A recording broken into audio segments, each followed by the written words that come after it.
अस्सलामुअलैकुम दोस्तों, मेरा नाम है असीब शफकत और आप देख रहे हैं हंसी TV. Ji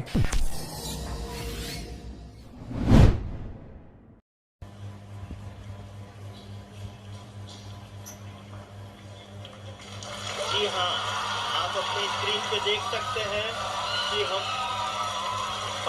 lander module People are applauding.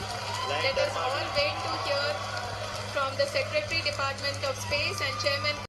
Bharat को स्पेस की दुनिया के अंदर एक तारीखी कामयाबी मिली है क्योंकि इसका चंद्रयान 3 मिशन 2 मरतबा नाकामी के बाद तीसरी मरतबा कामयाबी से चांद के साउथ पोल पर लैंड कर गया है। चांद की सतह पर इस तरह की लैंडिंग को सॉफ्ट लैंडिंग कहा जाता है। चांद का साउथ पोल वो हिस्सा है जहां पर सूरज की रोशनी नहीं पड़ती। ये इंतहाई ठंडा, अंधेरे से भरा हुआ और अब तक अनएक्सप्लोर्ड है। किसी को नहीं पता कि यहाँ पर क्या कुछ मौजूद है। एस्ट्रोनॉट्स का मानना है कि यहाँ पर सूरज की रोशनी ना पड़ने की वजह से पानी अभी भी जमी हुई हालत के अंदर मौजूद हो सकता है। इसके अलावा कई कीमती मिनरल्स की तलाश के साथ साथ चांद पर कॉलोनी बनाकर मुस्तकबिल में ये रोवर एक्सोप्लैनेट यानी ऐसे सियारे जहाँ पर जिंदगी या तो मौजूद हो सकती है या फिर आबाद की जा सकती है, इन्हें तलाश करेगा। यह मुस्तकबिल में मार्स तक जाने के लिए कॉलोनी के तौर पर या फिर एक स्टॉप के तौर पर भी इस्तेमाल हो सकता है।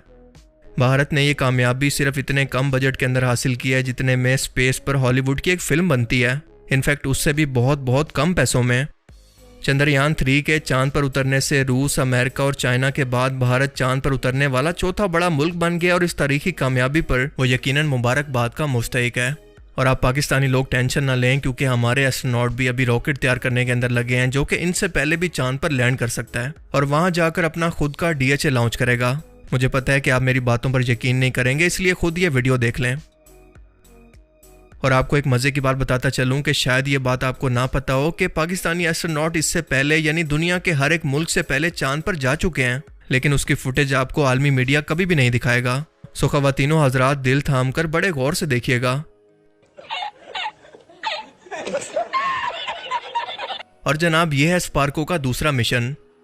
खैर, ये तो मजाक की बात थी। आप सभी लोग जानते हैं कि आज से 40 दिन पहले इस खलाई मिशन ने आंध्र प्रदेश के श्रीहरिकोटा से परवाज भरी थी जो कि 3 हिस्सों के अंदर यानी एक लैंडर, एक रोवर और एक प्रोपल्शन मॉडल पर मुश्तमिल था, जिसने स्पेस के अंदर मौजूद चंद्रयान 2 से ऑर्बिटर का इस्तेमाल करते हुए चांद पर लैंडिंग के अंदर मदद की। और इस खलाई मिशन का moon lander mark 3 heavy lift launch vehicle के जरिए चांद पर उतरा, जिसे विक्रम बाहुबली रॉकेट कहा जाता है।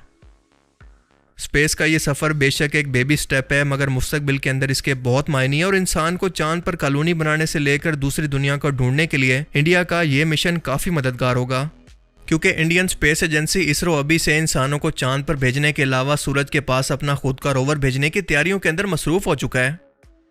पेलोड, ये नाम आपने यकीनन कभी ना कभी तो ज़रूर सुना होगा। पेलोड किसी भी मशीन के अहम तरीन इंस्ट्रूमेंट के वजन को कहते हैं और चंद्रयान 3 के मिशन के अंदर भी इसके पेलोड पर 7 तरह के इंस्ट्रूमेंट लगाए गए थे, जिनमें से 4 विक्रम लैंडर में, 2 प्रज्ञान रोवर में और एक प्रोपल्शन मॉड्यूल के अंदर लगा हुआ है।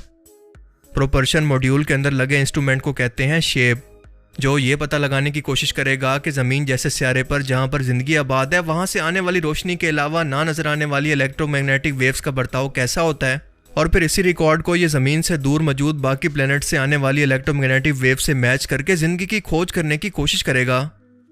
चंद्रयान 3 का लैंडर, जिस पर 4 इंस्ट्रूमेंट लगे हैं, ये 1750 किलोग्राम वजन का है, जिसके अंदर 26 किलो का एक रोवर भी रखा हुआ है। इन इंस्ट्रूमेंट में से एक चांद की सतह पर मौजूद गर्मी, चार्ज पार्टिकल और इसके एटमॉस्फेयर वगैरह का पता लगाएगा, जबकि दूसरे इंस्ट्रूमेंट का नाम है एल्सा, जो चांद की सतह पर आने वाले जल्जलों या किसी बदलाव को महसूस करके रिकॉर्ड करेगा, यानी सिस्मिक एक्टिविटी, जो कि लैंडर से नीचे चांद की सतह पर रखा जाएगा। यह रिकॉर्ड चांद के अंदर मौजूद इसकी बनावट को जानने के अंदर काफ़ी मदद करेगा। इस लैंडर का एक और इंस्ट्रूमेंट है जिसका नाम है रामबा LP। ये चांद पर प्लाज्मा यानी मैटर की चौथी स्टेट को स्टडी करेगा, जो कि चांद के एटमॉस्फेयर की जगह पर मौजूद है। और इससे पहले हम सिर्फ 3 स्टेट ऑफ मैटर को जानते थे, यानी सॉलिड, जिसे अगर गर्म करें तो ये लिक्विड के अंदर बदल जाएगा और इसे मजीद गर्म करें तो ये गैस के अंदर बदलेगा, और इसके बाद अगर इसको मजीद हद से ज़्यादा गर्म करें तो ये मैटर की चौथी स्टेट यानी प्लाज्मा के अंदर बदल जाएगा। सूरज क्योंकि हद से ज़्यादा गर्म है और यहाँ पर प्लाज्मा मौजूद है, जो कि ज़मीन पर हर वक्त चार्ज पार्टिकल की सूरत में बढ़ता रहता है, लेकिन ज़मीन के गिर्द इसका अपना मैग्नेटिक फील्ड कुदरती तौर पर मौजूद है, जो कि इस तरह की सूरज से आने वाली हार्मफुल रेडिएशन से ज़मीन को बचा कर रखता है। लेकिन चांद का मामला ऐसा बिल्कुल नहीं है। इसका क्योंकि अपना खुद का कोई इन्वायरमेंट नहीं है तो इसके ऊपर सूरज का प्लाज्मा मुसलसल गिर गिर कर इसके इन्वायरमेंट को चार्ज करके एक सतह बना देता है जिसे कहते हैं आयनोस्फीयर। और बिल्कुल यही काम है रामबा का, यानी प्लाज्मा के माहौल को स्टडी करना। तीसरे इंस्ट्रूमेंट का नाम है चास्टी। ये चांद की सतह पर गर्मी के मुतालिक डाटा को इकट्ठा करेगा और चांद की सतह के अंदर 10 सेंटीमीटर नीचे इसे घुसाया जाएगा और ये जानने की कोशिश करेगा कि ये गर्मी से अब तक कैसे निमट रहा है। ये डाटा मुस्तकबिल में इंसानों को चांद पर आबाद होने के लिए काफ़ी काम देगा। चौथा इंस्ट्रूमेंट है इसका LRA, जिसे नासा ने इसरो को भेजा है। ये एक रिफ्लेक्टर है। जब ज़मीन से कोई भी शख्स चांद की तरफ एक खास फ्रिक्वेंसी के लेज़र को भेजेगा तो ये वापस इस लाइट को रिफ्लेक्ट करके ज़मीन पर ना सिर्फ इंसानों को दिखाएगा बल्कि चांद की दूरी को भी बताएगा। बाकी 2 इंस्ट्रूमेंट इस 26 किलो के रोवर के अंदर मौजूद हैं जिसे प्रज्ञान रोवर कहते हैं और इसके अंदर ऐसे इंस्ट्रूमेंट मौजूद हैं जो कि चांद की सतह पर मिनरल को तलाश करेंगे। देखें, हर एक मैटर से लाइट अलग अलग तरीके से इंटरेक्ट करके एक खास किस्म के लाइट का पैटर्न बनाती है जिसे स्टडी करके इस मिनरल या फिर इसके मैटर की कंपोजिशन का पता चलाया जा सकता है कि वो कौन सा है। पहला इंस्ट्रूमेंट है APXS। इसमें क्यूरियम 244 रेडियो एक्टिव एलिमेंट का इस्तेमाल किया गया है जो कि चांद की सतह पर रुक करके अल्फा पार्टिकल्स और एक्स रेज को छोड़ेगा, जिससे चांद की मिट्टी के अंदर मौजूद एलिमेंट्स उन पार्टिकल से टकराकर वापस इस इंस्ट्रूमेंट के अंदर आएंगे, जहां पर क्यूरियम के साथ एक छोटा सा सेंसर मौजूद है जो कि ये जज कर लेगा कि ये मिट्टी किन किन चीज़ों से बनी है। दूसरे इंस्ट्रूमेंट का नाम है लिब्स। इस इंस्ट्रूमेंट के अंदर हाई एनर्जी लेज़र मौजूद हैं जो कि किसी भी मिट्टी या चट्टान के टुकड़े को गर्म करके इसे प्लाज्मा बनाकर इसके अंदर मौजूद केमिकल कंपोजिशन को वापस से जुड़ने से पहले ये पता लगा लेगा कि ये मिट्टी किन किन चीज़ों से बनी है और ये कितनी कितनी चीज़ें इसके अंदर शामिल हैं। और यही चांद की सतह पर असल खजाने यानी इसके मिनरल्स की खोज करके इनका पता लगाएंगे। ये रोवर सोलर पैनल से अपनी एनर्जी को हासिल करेगा और ज़मीन पर राब्ते के लिए विक्रम लैंडर को इस्तेमाल करेगा, यानी ये अपना डाटा लैंडर को भेजेगा जो कि इसे ज़मीन पर इंसानों तक पहुंचाएगा। ये लैंडर भी सोलर पैनल्स को इस्तेमाल कर रहा है। इस मिशन के काम के दिन सिर्फ एक लूनर डे यानी हमारी ज़मीन के मुताबिक सिर्फ 14 दिन के हैं, क्योंकि 14 दिन के बाद इस हिस्से पर शदीद ठंड होती है और बेतहाशा अंधेरा होता है, लिहाजा सूरज की रोशनी ना मिलने की वजह से ये सोलर पैनल चार्ज नहीं हो सकते और बिना पावर के अपना कोई मिशन नहीं कर सकते।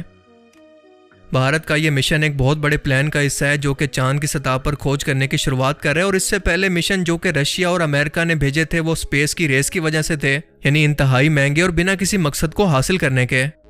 लेकिन चंद्रयान मिशन का मकसद चांद की सतह पर खोज करना है और ये किसी से मुकाबला करने के लिए नहीं बल्कि वाकई कोई मकसद हासिल करने के लिए गया और इसका मकसद है कि अगर इंसानों को मुस्तकबिल के अंदर चांद की सतह पर बसना पड़े तो बजाय इसके कि हम ज़मीन से कोई सामान वहाँ पर चांद पर लेकर जाएं जो कि इंतहाई महंगा और मुश्किल काम है, क्यों ना हम चांद के रिसोर्सेज को इस्तेमाल करके इसे रहने के काबिल एक जगह बना लें। और जाहिर है कि इस मकसद को हासिल करने के लिए चांद की सतह का मुकम्मल तौर पर स्टडी करना बहुत ज़रूरी है। भारत ने यह क्लियर किया है कि वो स्पेस यानी इस वक्त चांद पर मौजूद अपने रिसोर्सेज को बेचने का हक रखता है और इसके अलावा नासा की तरह की नई सैटेलाइट टेक्नोलॉजी और खला में किसी और मुल्क के मिशन को भेजकर ये अरबों डॉलर का मुनाफा कमा सकता है। 21 जून 2023 को इंडिया ने आर्टिमस अकॉर्ड पर साइन किया और ये अमेरिका की तरफ से पेश किया गया एक एग्रीमेंट है जिसमें सभी मुल्कों को मिलकर अमन से चांद की सतह पर खोज के लिए इजाज़त दी गई है और ये भी कि वो अपनी खोज का डाटा दूसरे मुल्कों से शेयर करेंगे, जिसके अंदर अब इंडिया की भी रिस्पॉन्सिबिलिटी बढ़ गई है। चाइना ने भी कामयाबी से अपने मिशन चांद की सतह पर भेजे हैं और चाइना और रशिया मिलकर चांद की सतह पर अपनी एक खुद की कॉलोनी बनाने का भी सोच रहे हैं। देखें, चांद का मुस्तकबिल दुनिया के यही मुल्क मिलकर लीड करने वाले हैं कि मुस्तकबिल के अंदर चांद की सतह पर कौन आबाद होगा, उसके मिनरल्स पर किसका हक होगा और साइंस और टेक्नोलॉजी की बदौलत कौन वहाँ पर राज करेगा। ये पैसे और खोज रखने वाले लोगों की बहुत बड़ी गेम होती है जिसके अंदर अब इंडिया भी शामिल हो चुका है। सो एक बार फिर से अपनी मेहनत और दूरंदेशी के लिए भारत को काफ़ी मुबारकबाद। बाकी आप इस बारे में क्या सोचते हैं, अपनी कीमती राय का इजहार कमेंट सेक्शन में ज़रूर करें। And thanks for watching this video. अल्लाह हाफिज़।